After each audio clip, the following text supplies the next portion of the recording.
बुलढाणा जिल्ह्याला वादळी वाऱ्याचा चांगलाच तडाखा बसला आहे।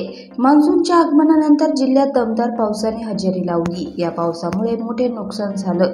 या वादळामुळे मोठी दुर्घटना घडली आहे। छतावरील पत्र्यांना आधार देण्यासाठी लावलेल्या खांबाला झोका बांधण्यात आला होता। या झोक्यात चिमुकली झोपली होती, पण वादळाच्या तडाख्यात पत्रे उडाले आणि त्यासोबतच चिमुकली झोपलेला झोका देखील उडाला आहे।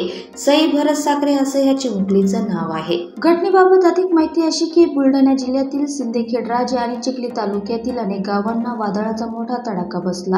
अनेकांच्या घरावरील पत्रे उडून गेल्याने भर पावसाळ्यात अनेकांचे संसार उघड्यावर आले।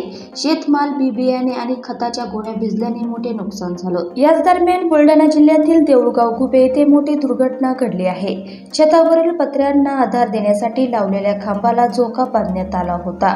या झोक्यात चिमुकली झोपली होती, मात्र वादळाच्या तडाख्यात पत्रे उडाले। पत्र्यासोबतही चिमुकली ज्या झोक्यामध्ये होती तो झोका देखील उडाला। या घटनेत चिमुकलीचा मृत्यू झाला आहे। या घटनेमुळे गावात हळहळ व्यक्त करण्यात येत आहे।